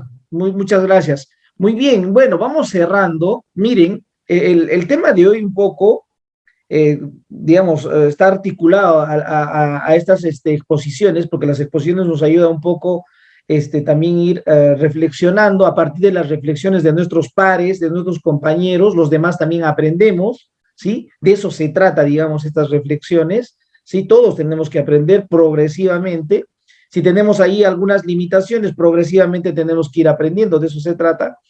Hoy vamos un poco a ver el diagnóstico de cómo se viene implementando la política de EIB específicamente en el país. Hemos traído algunas cifras, pero unas cifras no para horrorizarnos, sino unas cifras para luego tomar decisiones, porque se está elaborando una política de EIB del cual nosotros tenemos que ser parte de la construcción, ¿no? Y yo les voy a enviar, digamos, la propuesta inicial y la vamos a revisar, la propuesta, y también vamos a dar nuestras alternativas, ¿ok? Entonces vamos a mirar un poquito sobre la política de EIB, de la EIT y de la EIB, pero básicamente de la EIB, algunas cifras del diagnóstico. Miren que se ha ido identificando. Primero, a ver, para hablar que... ustedes saben que se hizo el 2017, el INEI hizo pues una encuesta en el país. Eso es importante como información para todos, ¿no? Es una encuesta de autoidentificación étnica, ¿ya? Ese es el punto de partida, autoidentificación. ¿Cómo nos identificamos? Le han preguntado a una persona, ¿cómo usted se identifica? ¿Se identifica como quechua, como aymara, como mestizo, como afro, como blanco? ¿Cómo se identifica? ¿No? Entonces ha habido una digamos, encuesta que ha desarrollado el 2017. Y en esta, digamos, autoidentificación étnica, salió pues unas cifras que en realidad nos parece en realidad interesantes, ¿no? En el país. Miren que la mayoría en nuestro país se autoidentifica como mestizo, la mayoría, el que está en azulito, ¿no? Como mestizo, la mayoría, estamos hablando de más del 50% se identifica como mestizo. Un porcentaje, digamos, bastante pequeño, luego después del mestizo, un porcentaje bastante grande, estamos hablando de 5.000, aproximadamente 5 millones de personas, se identifica como quechuas, ¿no? Quechuas, fíjense, después de los mestizos. Hay un grupo que se identifica, ¿no? Que está en color verde como negro, como sambo, como moreno, como mulato, como parte del pueblo afrodescendiente. Quiere decir que en nuestro país hay afroperuanos, ¿sí? Esa es la diversidad, pues, de acuerdo, digamos, a esta autoidentificación étnica. Aymaras, miren, no llegan ni al millón, pero ahí, digamos, está en el anaranjado, digamos, una buena porción de esta torta. Pero también algunos se identifican como amazónicos, nativos, indígenas o originarios de la Amazonía, ¿no? Fíjense, esta es una especie de torta que nos puede mostrar que muchas de las personas en el Perú nos identificamos como mestizos, como quechuas, ¿no? Como aymaras, como amazónicos nativos o como afroperuanos, incluso como blancos se identifican algunos, ¿no? Miren, esta es, digamos, como una cifra, ¿no? Que necesitamos conocer. Entonces, acá hay una primera conclusión. Según el INEI, de los 5 millones de habitantes, ¿no? De 12 años a más edad, que se autoidentifican como indígenas andinos, ¿no? El 67% reside en áreas urbanas de estos andinos, ¿no? Porque estamos en áreas urbanas, el 67%, y en estos ámbitos es ausente la presencia de los servicios educativos que respondan a dicha realidad cultural y lingüística, ¿no? Por ejemplo, no se le atiende pues en el Banco de la Nación, digamos en la lengua originaria de esta persona que se identifica como andino, ¿no? Entonces, los servicios del Estado en realidad aún todavía está ausente, ¿no es cierto? Por ejemplo, el uso de la lengua, incluso de parte de las prácticas culturales, ¿no? Es según el INEI. Esta es una primera conclusión. A ver, continuamos. Según el estudio, fíjense, de ciudadanía desde la escuela, ya que hay un estudio que se llama de Vivir en el Perú del 2016, se realizó una encuesta sobre la opinión y percepciones y expectativas sobre la formación ciudadana a los estudiantes, docentes y familias de Arequipa, Ayacucho, Callao, Iquitos, Lima y Piura. Miren, de estas regiones se les, digamos, entrevistó, ¿no? Sobre sus percepciones y expectativas sobre la formación ciudadana. Y miren, una de las preguntas que se desarrollaron fue, ¿no? ¿Cuáles son los grupos de personas que sufren más discriminación en nuestro país? Y miren, esos fueron los resultados. ¿Qué dijeron los estudiantes del sexto de primaria? ¿Y qué dijeron los estudiantes del cuarto de secundaria, los padres de familia y los docentes? ¿No es cierto? ¿Quiénes sufren de discriminación? Los pobres, ¿no? Así digamos a ojo de buen cubero, una cosa bien general. Los pobres, los estudiantes del sexto grado tienen la percepción de que se discrimina a los pobres, los estudiantes de sexto grado. Los padres de familia, miren, un 61% consideran que a los pobres es a quienes se les discrimina. Y un 59% de los estudiantes de cuarto de secundaria consideran que se discrimina a los pobres. Algunos consideran que se discrimina a las personas con discapacidad mental y física. Y hay otro grupo que sienten que se discrimina a los homosexuales, ¿no? Y por ahí hay un grupo menor que que manifiesta que la discriminación es en realidad a los afroperuanos. Miren, digamos, son percepciones. Estas percepciones pueden ser subjetivas, no necesariamente objetivas, porque una percepción es subjetiva. Miren, pero a partir de esto vamos a ir analizando ahorita, ¿ok? ¿Por qué son pobres los pobres? Esa es la pregunta que plantea el estudio, ¿no? Y miren lo que indican los estudiantes, los padres de familia y los docentes. Miren, solo quieren vivir de la ayuda del gobierno, por eso son pobres. Los pobres son pobres porque solo quieren vivir de la ayuda del gobierno. Los mismos docentes, miren, los docentes de un 43% consideran que los pobres son pobres porque, bueno, hay mucho paternalismo, ¿no? Del Estado, ¿no? Esto puede en realidad llevarnos a muchas interpretaciones, ¿no? Que yo personalmente tampoco estoy muy de acuerdo con digamos, dar el pescado, ¿no? Hay que enseñar a pescar, incluso hay que enseñar a descubrir, a que el estudiante, digamos, pueda lograr pescar, hay que enseñarle los mecanismos, ¿no? Pero bueno, no estoy de acuerdo con que hay que darle el pescado, pues, ¿no? Pero fíjense las percepciones, ahorita estamos hablando de las percepciones. Ahora, ¿por qué son pobres los pobres? Y miren lo que indican también los estudiantes, porque no se esfuerzan lo suficiente. Son pobres porque no se esfuerzan. Y miren, ese es el pensamiento que tienen los padres de familia, en un 45%. Y también los docentes, fíjense, un 42%, son pobres porque no se esfuerzan. Entonces, habría que aquí analizar pero ¿por qué no se esfuerzan? ¿No? De repente, ¿en qué condiciones están estas personas por las que no se esfuerzan? ¿A qué le estamos llamando finalmente esfuerzo? A ver, continuamos con otras preguntas, ¿ya? ¿Por qué son pobres los pueblos originarios o indígenas? Esta fue otra de las preguntas que se plantearon. En estas regiones, Ayacucho, Iquitos, ¿no? Ucayali, hay varias regiones, ¿no? ¿Y qué dicen los estudiantes, por ejemplo, del sexto grado? No quieren cambiar su cultura y sus costumbres. Mira la percepción que tienen los estudiantes del sexto grado de primaria. O sea, la percepción de los estudiantes del sexto grado es que son pobres, ¿no? Los pueblos originarios porque no quieren cambiar su cultura. ¿Qué quiere decir? ¿Que tienen que cambiar su cultura? Es una percepción, ¿ah? Todo es percepciones. Ahorita estamos hablando de percepciones. Incluso los padres de familia, un 8% manifiestan que es porque no quieren cambiar su cultura. Pero lo preocupante aquí, fíjate lo que piensan en verde los padres de familia, son menos inteligentes. ¿Eso creen los padres de familia? ¿Por qué son pobres los pueblos originarios? ¿Porque son menos inteligentes?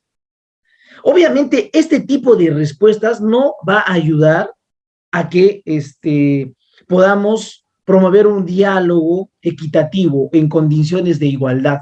Porque si eso piensan las personas, entonces nunca va a haber un diálogo, pues, simétrico, siempre va a ser asimétrico, desigual, ¿no? Porque así nos perciben, ¿no? Las personas. Miren, estamos hablando aquí de percepciones, son subjetivas, ¿no? Bueno, se ha desarrollado. Entonces, acá hay una segunda conclusión, ¿no?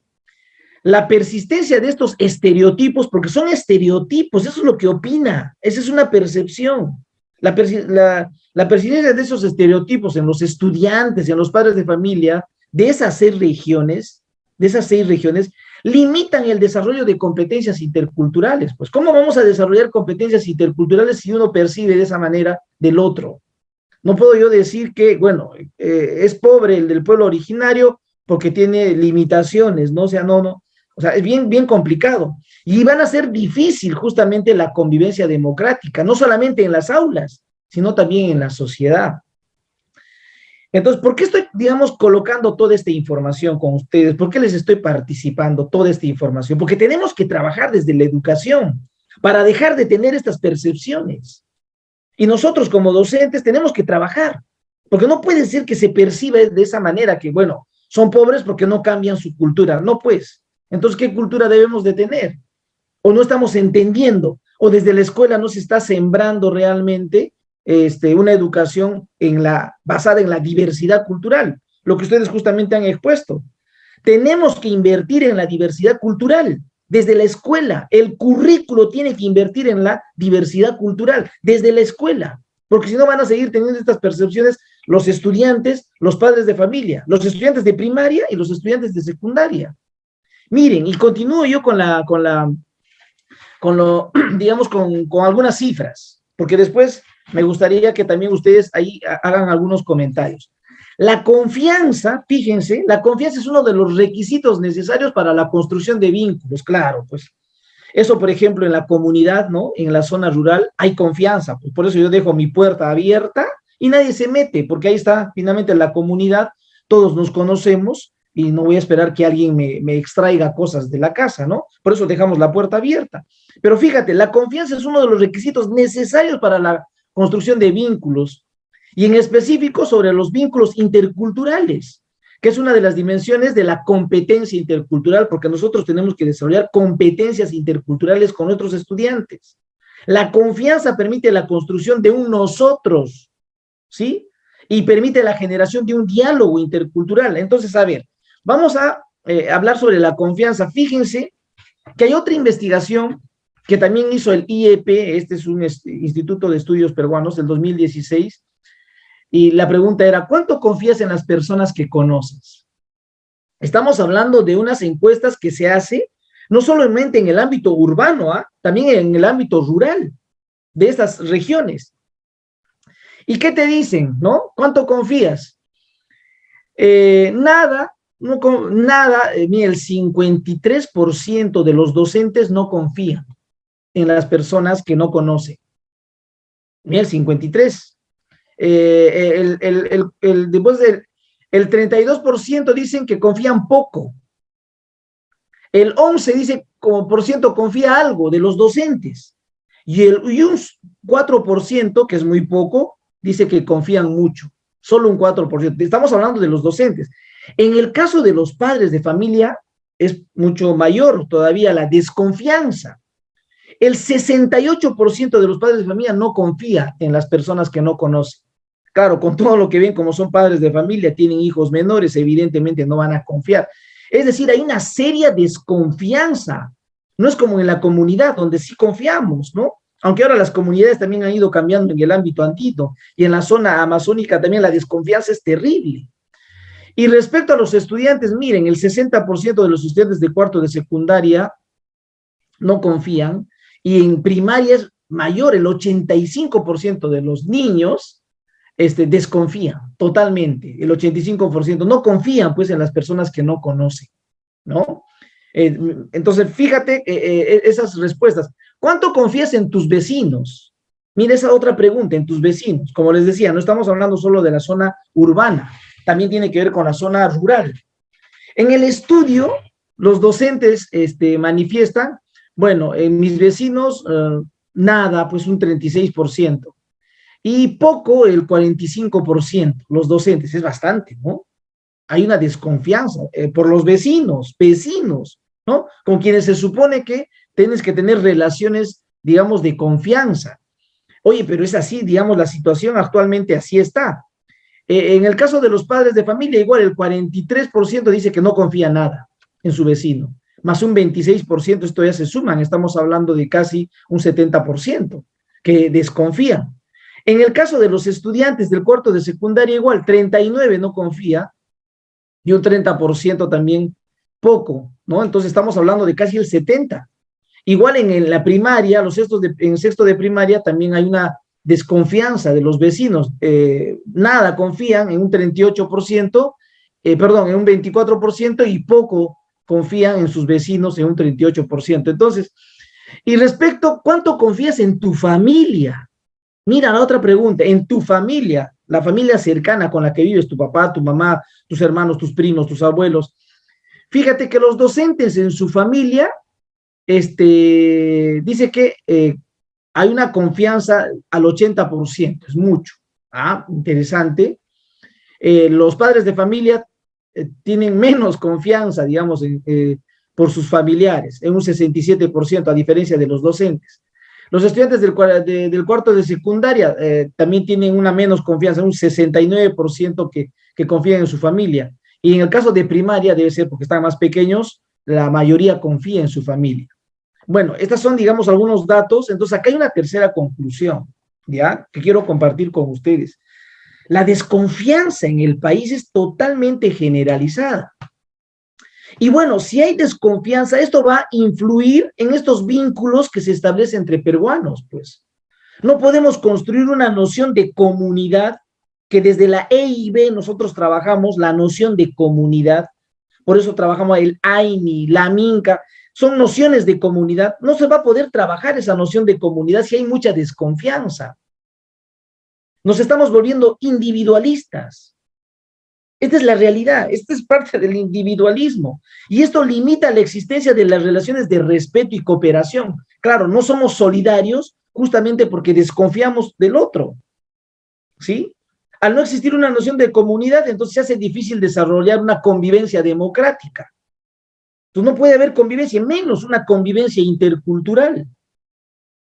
Entonces, mire qué complicado está la realidad en función primero de las percepciones que tenemos que ir analizando y cómo esto puede influenciar en nuestro modo de vida, ¿no? En nuestro pensamiento, ¿no? De cada uno de nosotros, ¿no? Y que en este momento lo comparto.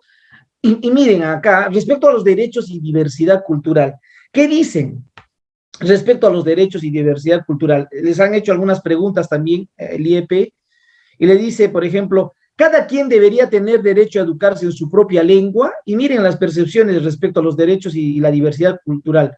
Muy de acuerdo, dicen, ¿no? Muy de acuerdo, dicen los estudiantes del sexto grado, ¿no? Y los del cuarto de secundaria, incluso los docentes dicen que cada quien, un 81% de los docentes manifiesta que cada quien debería tener derecho a educarse en su propia lengua, cada quien. O sea, no, el Estado no tiene por qué obligar, digamos, pero cada quien, dice.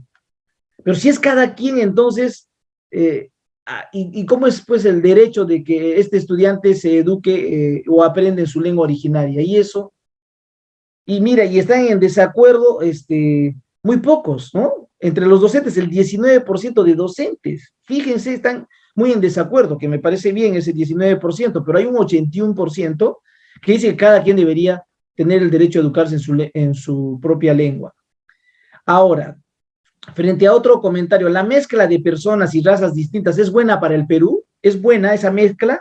Algunos dicen que sí, muy de acuerdo, en un 89. Bueno, eso es ineludible, pues, producto de la migración, hay sincretismo, hay mezcla y eso se va a dar, ¿no? Y eso en realidad lo estamos viviendo desde hace muchos años. Aunque hay un buen grupo que no considera que debe haber esa mezcla entre personas, ¿no? Ahí es muy poco el número, ¿no? Tanto de docentes como de estudiantes y padres de familia, ¿no? Que considera que no debería haber esa mezcla. Por otro lado, ¿cada pueblo debería conservar sus propias tradiciones y costumbres? Sí, muy de acuerdo, dicen, ¿no? En especial los chicos del sexto de primaria, ¿no? Muy de acuerdo en un 93%. En el caso de los profesores, en un 85%, muy de acuerdo. Y en desacuerdo también, digamos, es muy bajo, ¿no? Respecto a los derechos y la diversidad cultural. Y miren, algunos datos, aparte de estos datos que estoy trayendo, fíjense, hay otro dato que he ido analizando, he estado, digamos, recogiendo del Censo Nacional de Vivienda del 2017, porque esa es la información que tenemos, la última referencia. Los niños de 3 a 5 años hablantes de una lengua originaria que no asisten a una institución, miren, que aproximadamente son 31.265, ¿no es cierto? No están siendo atendidos o no asiste a una institución educativa. Quechuas, no asiste, es decir, que no estamos atendiendo a la educación inicial, a un buen grupo de niños. Y eso pasa también con los niños entre 3 a 5 años, ashánicas, aymaras, ¿no? Hasta los chapra, no matziguenga. Pero de los quechuas no están siendo atendidos estos estudiantes. ¿Dónde están estos niños? Deben estar con sus papás, pero no están en una institución educativa de inicial, ¿no? Que hablan una lengua originaria, no están siendo atendidos. Este es un dato, ¿no? Entonces, otro dato, hablantes de una lengua originaria de 12 a 16 años que no asiste a una institución educativa. Y esto tiene que ver con secundaria. Miren, existe casi 20.000 estudiantes que hablan una lengua originaria de secundaria de 12 a 16 años que no asisten a una institución educativa. Son los famosos ninis. Ni estudian, de repente no estudian, pues nini. No estudia. Algunos llaman no estudia ni trabaja, ¿no? En el caso de los ninis que son mayores de 16 años.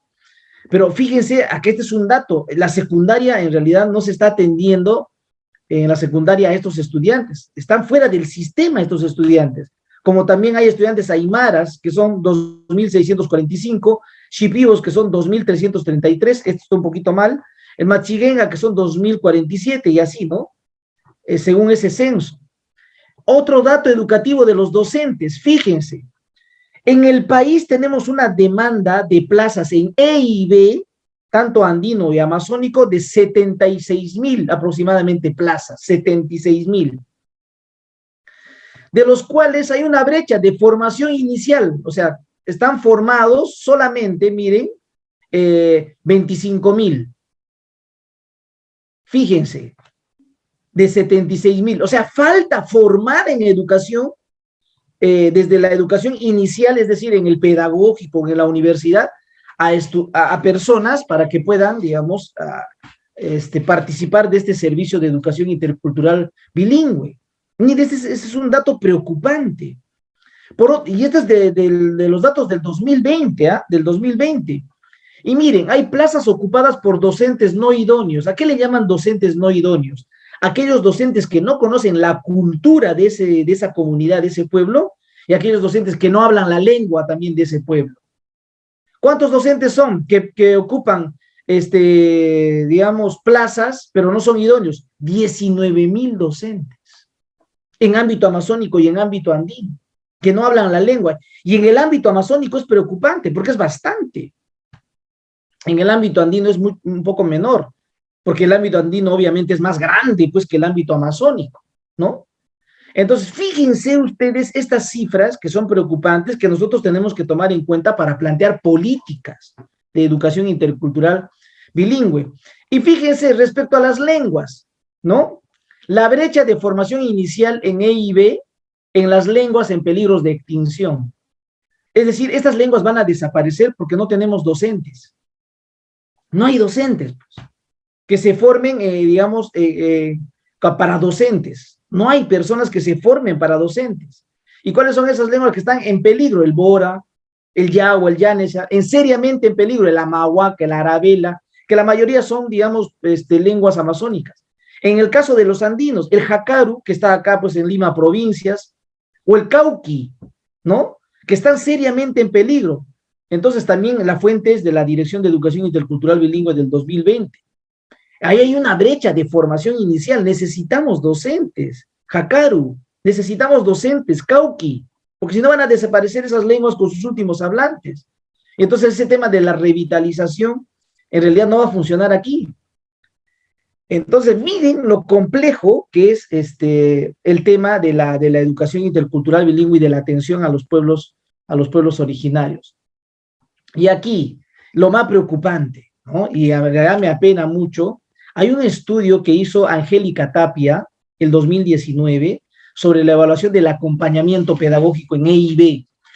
En EIB, ha evaluado el acompañamiento pedagógico en EIB en las regiones de Amazonas, ¿ya? En Ayacucho, específicamente en Huamán, en Junín, y en Puno, en Chucuito y en Augel Puno. ¿Cuáles fueron los resultados? Fíjense. Desempeño, promueve el diálogo de saberes con pertinencia pedagógica. De acuerdo a ese acompañamiento, miren, insatisfactorio el 51%. Quiere decir que más del 50% de los docentes de EIB que hablan una lengua originaria y que tienen acompañamiento EIB, tienen un nivel insatisfactorio de trabajar el diálogo de saberes. Eso preocupa. Teniendo acompañamiento pedagógico, ¿cuál es el problema? Acá tenemos que ir analizando esto, ¿no? Y por otro lado, fíjate, ejecuta sesiones de aprendizaje en lengua originaria, es decir, trabaja en la lengua originaria y castellano, según el escenario lingüístico. Miren que el 36% insatisfactorio, no trabaja en la lengua originaria, el 36% de estos docentes de una institución educativa EIB, y que tienen acompañamiento, es decir, hay un acompañante encima que le está apoyando al docente, pero el 36% insatisfactorio, no trabajan en la lengua originaria, trabajan todo en castellano. Y en proceso está un 41%, esto preocupa. Es decir, los docentes somos de EIB, pero no trabajamos en la lengua originaria en las instituciones. No sé si por comodidad o por qué. Esta es una realidad. Les estoy mostrando cifras, lo que está pasando. A ver, el uso de los cuadernos de trabajo.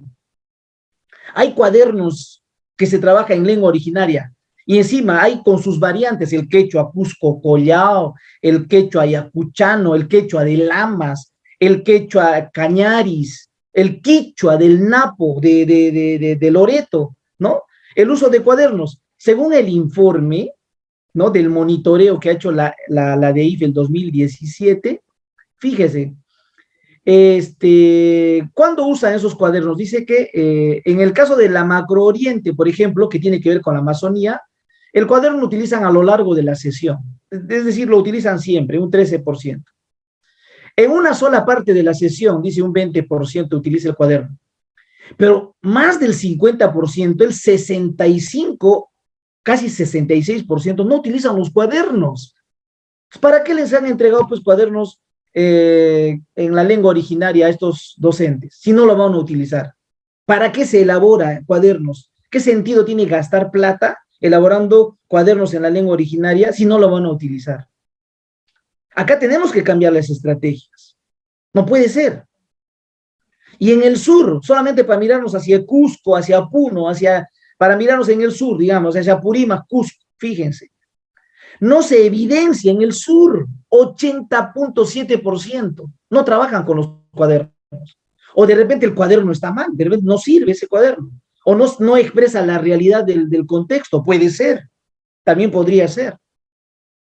Entonces, estas son cifras que nos preocupan en EIB, ¿no? Ustedes que están especializándose en EIB tienen que ser críticos de estas cifras.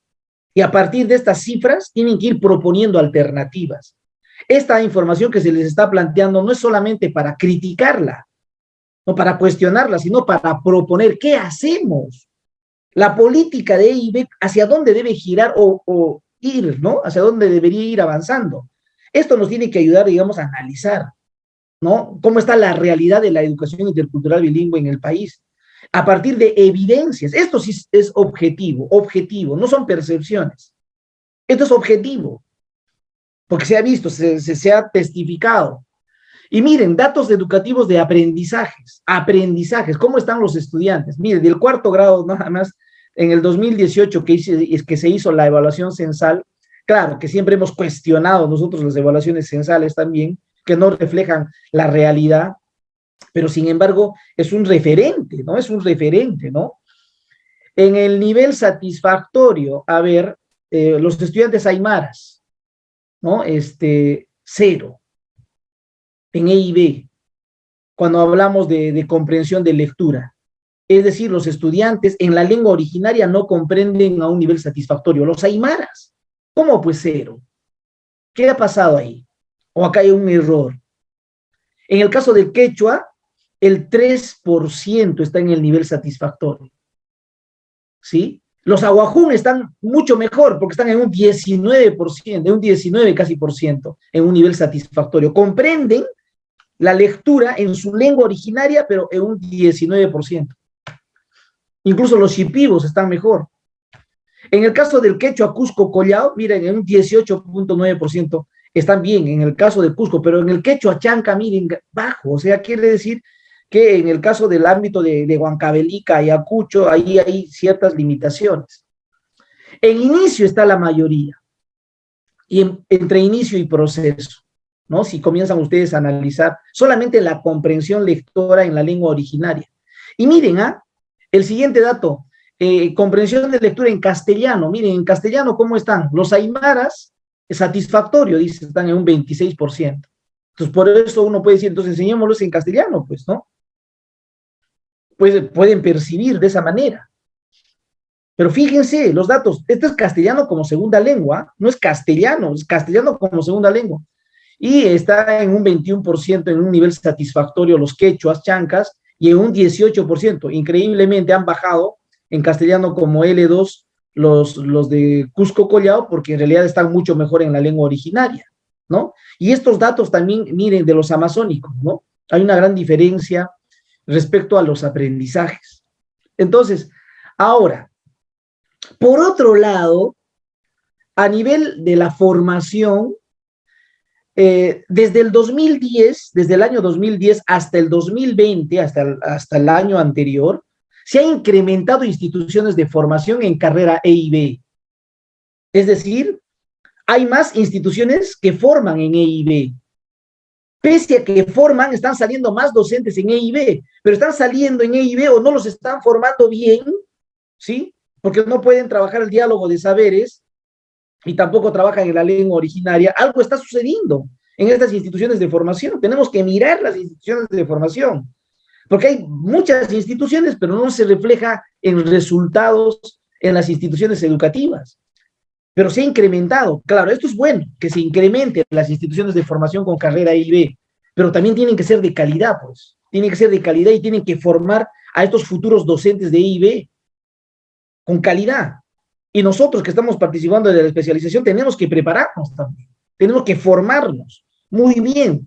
Y eso es, digamos, parte, digamos, de nuestro rol de maestros. Y desde lo que había 4 instituciones, miren, ahora tenemos ya 36, por ejemplo, institutos de educación superior pedagógico y 13 universidades al 2020 que enseñan, pues, EIB, 13 universidades, ¿no?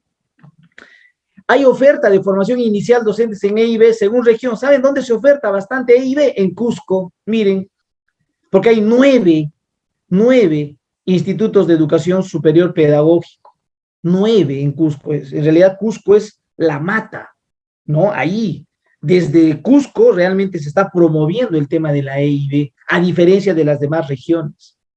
¿Cómo contagiamos esto desde Cusco a las demás regiones? Es todo un reto, ¿sí? Tenemos que ir promoviendo el tema de la educación intercultural en todo el país. Son datos interesantes que nos van a ayudar a nosotros, primero a reflexionar, porque ustedes son especialistas de EIB y tienen que tener una mirada de las políticas de EIB, pero para hacer política de EIB tenemos que manejar cifras, evidencias, datos concretos, objetivos.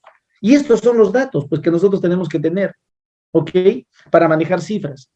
Entonces, acá hay una cuarta conclusión. Urge proponer una política de EIT y EIB, específicamente en este caso de EIB, de Educación Intercultural Bilingüe, viable a la situación educativa en general y a la realidad educativa actual de los pueblos originarios del Perú. Si se está armando una política, necesariamente esta tiene que responder a la realidad que estamos viviendo y tenemos que ir cambiando creativamente las estrategias. ¿Quiénes son las personas que tienen que ir proponiendo las nuevas estrategias para trabajar en EIB? Ustedes, los especialistas en EIB, tienen que ir proponiendo las alternativas. No solo es cuestionar, no solo es criticar, reflexionar y quedarse ahí, no, tiene que haber propuestas, tienen que escribir.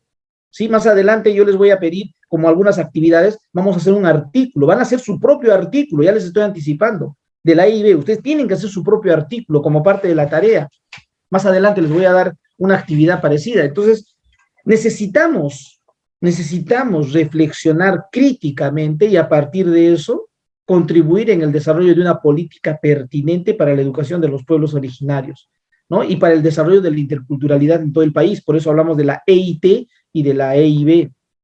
Entonces, frente a todo esto, me gustaría, escucharlos, vuestras primeras percepciones, a ver, ¿qué opinión les merece? ¿Sí? No creo que se decepcionen y digan, pucha, entonces ya no quiero estar estudiando en EIB, no lo sé. Por el contrario, esto es más bien para estar alertas y de cómo podemos ir aportando en el desarrollo de políticas más adecuadas, ¿no? Para nuestros ámbitos. ¿Qué opinan? A ver, me gustaría escuchar vuestra opinión respecto a lo que acabo de mencionar, las cifras. ¿Qué dicen? No estén calladitos. A ver, voy a ir llamando, ¿ya? Voy a ir llamando a algunos de ustedes. Olga, ¿estás ahí?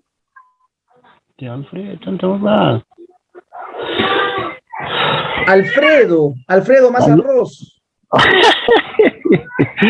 Aló, profe, quiero participar. A ver, Alfredo, profe. ¿qué opinas, Alfredo?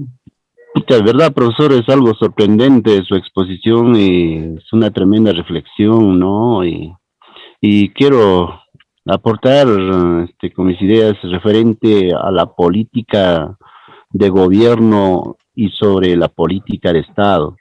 Esto de la EIB se debe de aplicar no en la política de gobierno, sino se debe de aplicar en la política de Estado para que llegue hasta las escuelitas más alejadas de nuestro país, profesor. Entonces, como he visto del censo que se hizo, quiero hacer una pequeña aportación. Por ejemplo, sobre el censo del 2017, ¿no es así, profesor? Se hizo un censo donde aquellos que estaban encargados de evaluar para que sea considerado una institución educativa como EIB, simple y llanamente han sorteado a estudiantes para que ellos prácticamente califican a esa institución educativa como EIB, pese que habían estudiantes que hablaban su lengua originaria, nuestro quechua, pues han sido considerados, no han sido considerados como institución educativa de EIB. Hemos tenido un gran problema y eso todo se tiene que corregir teniendo una política de Estado y no de gobierno, porque de gobierno pasa los 5 años y ahí queda. En cambio, dejando plasmado en una política de Estado, se va a considerar en todas las instituciones educativas a nivel nacional. Y eso es mi pequeña participación, maestro. Ok, Alfredo, estamos de acuerdo. Tiene que haber políticas de Estado y no de gobierno, pues definitivamente. Y lo que estamos hablando ahorita es que tenemos que aportar hacia una política de Estado, ¿no? A ver, voy a ir llamando, a ver, ¿qué opinas ahí, Julia Mendoza, ¿estás ahí? Porque nuestras queridas Olgas no están, Olga Cano y tampoco nuestras dos Olgas no están, no las veo. Julia, tampoco te veo a ti. A ver, Germán Gómez. Germán, ¿estás ahí? ¿No quieren participar o no están ahí? A ver, porque eso también me preocupa, ¿no es cierto? Me preocupa. Maestro, Germán, buenas noches. hola Germán, ¿cuál es tu opinión, Germán, de todo lo que hemos, de estas cifras que he ido, digamos, compartiendo con ustedes? Bueno, maestro, buenas noches, maestras y maestras que estamos participando en este curso llamado EIB. De los casos que se ha reportado a través de los censos, es muy preocupante. Yo convivo ello, a pesar de que no trabajo en el sector rural. Yo estoy en la ciudad de Juliaca, pero yo soy nativo de la provincia de Mo. Y en mi comunidad o el centro poblado que tengo, lo que se ha alienado es que los papás, como salen del pueblo hacia las ciudades costeñas a trabajarse o a ciudades más grandes, en donde induce que su hijito que ya no hable aymara, ¿no? Hable el español. Entonces, de ahí que las veces que voy siempre en las reuniones, un gran porcentaje ya se expresa en castellano. Y en aymara son los ancianitos nada más. La gente joven ya, como que dice, no quieren saber nada con aymara. Claro que hay jóvenes pensantes, ellos sí, pero en gran mayoría, eso me preocupa. Y yo veo que en esa comunidad donde hay una institución educativa, pero sus maestros ganan, como se dice, de EIB, no sé qué trabajo harán, pues. O la UGEL de Mo, ¿qué trabajo hará? Pues no sé, no entiendo. Cuando debía fortalecerse cada día más y más lo poco estudiantes que se tienen, pero eso no se está viendo, ¿sí? Entonces ahí yo veo una debilidad grande, pues. Y la ciudad de Juliaca, como mayoría son migrantes, pero allá pues, nos han impuesto, como quien dice, a la rajatabla EIB, cuando en ese sector mayormente pues, hablan lengua española, ya pues casi, claro. O sea, 1% será pues de origen aymara o quechua que pueden hablar. En este caso yo estoy en secundaria, aún peor los jóvenes. Entonces, ahí ya tenemos problema ya para encargaturas de cargos jerárquicos, ya pida EIB, pues, y muchos profesores dicen, si en nuestro colegio los papás vienen, hablan español, no hay razón de ser. Cuando esto ya trasladas a los escolitas, colegios rurales, en donde en ellas sí, con mayor razón debía darse, pero son políticas, como quien dice, del gobierno nomás. Y saben muy bien, en la región hace 7 años atrás, el gobierno regional también quiso hacer, implantó un proyecto de EIB para toda la educación básica y salió el gobierno, ahí quedó. Estaba Ahí iniciando quedó. buenos casos sobre el... Muy sobre bien, el Germán. yaqui, ¿sí? Bien, Entonces, son casos que se dan en nuestros pueblos andinos, lo propio de ser los amazónicos, que hoy por hoy cada vez está extinguiéndose nuestras lenguas aborígenes. Y a claro, veces, como somos ancestros aborígenes, nos da tristeza, y lo propio debe ser para usted, maestro, ¿sí? Usted que claro. ya tiene más recorrido, más experiencia haciendo estos cursos y probablemente ya tiene mayor información que nosotros. Muchísimas gracias. Ya, muy bien, Germán. Gracias por tus comentarios. Miren, en realidad esta información va a ser para seguir nosotros analizando. Ya, a ver, Vamos a tener un encargo individual para la próxima sesión. La pregunta es, miren, ¿qué modificarías de la política de EIB, perdón, de EIT y de EIB para hacer más viable y de calidad la atención a los pueblos originarios? ¿Qué modificarías? Esa es, digamos, la pregunta que van a responder. Plantea 2 propuestas o alternativas por eje en un organizador visual. Acá están los ejes. Eje 1, eje 2, eje 3, eje 4. Por eje, plantea 2 propuestas. ¿Qué modificarías? Plantea 2 propuestas. A ver, quiero saber qué propuestas tú planteas. Esa va a ser la tarea para la próxima sesión. Yo les voy a enviar esta política, ¿no? Esta política sectorial, este documento les voy a enviar, y a partir de los ejes, cuando ustedes lo lean los ejes, van a responder. Esa es la tarea de manera individual que vamos a subir al Padlet. Y la próxima clase vamos a exponer esta política, este mismo documento. Va a haber 6 panelistas, 6 comentaristas, ¿ya? Y 2 resumidores.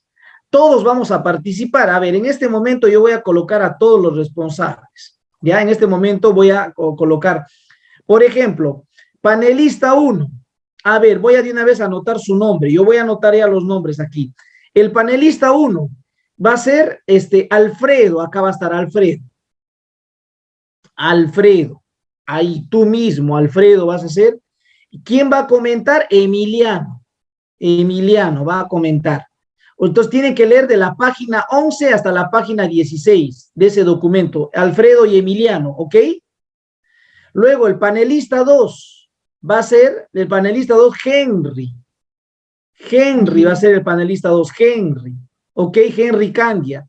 Y el comentarista va a ser Germán. Germán, ¿ok?